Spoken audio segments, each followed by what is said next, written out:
Pemirsa, longsornya jalur Petang Plage di Desa Antige yang mengakibatkan terputusnya akses jalan Provinsi Bali tersebut sangat disayangkan kalangan DPRD Bali. Seharusnya hal ini tidak mesti terjadi jika SKPD terkait sigap mengambil tindakan sebagai langkah awal penanganan kejadian itu. Penegasan tersebut disampaikan anggota DPRD Bali Inyoman Suyasa.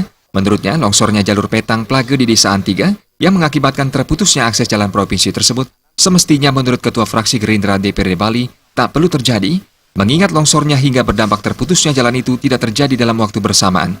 Namun didahului oleh longsor sebagian jalan yang terjadi sejak beberapa bulan lalu, namun tak mendapat penanganan berarti, sehingga saat hujan kembali mengguyur, mengakibatkan longsor bertambah dan terputusnya lalu lintas.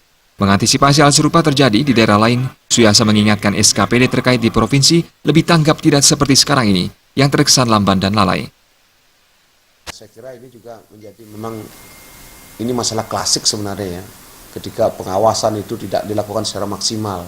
Nah tentunya ini yang merupakan kewenangan dari provinsi, karena proyeknya juga dari APBD provinsi, ya tentunya SKPD Ledeng itu ya harus betul-betul maksimal mengawasi itu. Apalagi bencana itu tidak datang sekali itu, harusnya sudah tanggap itu. Dalam hal ini ada keterlambatan, ada kelalaian lah dari SKPD Ledeng. Harusnya yang sudah ada penanganan terus tidak, yaitu termasuk kelalaian juga. Jadi memang harus dikoordinasikan dengan SKPD Ledeng. Nyoman Suyasa juga mengatakan pihaknya selaku anggota Komisi 3 yang membidangi infrastruktur dan sarana jalan segera akan berkoordinasi dengan anggota Komisi 3 DPRD Bali lainnya guna memanggil SKPD terkait dalam hal ini Dinas PU untuk melakukan dengar pendapat mengantisipasi hal-hal yang tak diinginkan khususnya menyangkut infrastruktur di Provinsi Bali. Sufiatna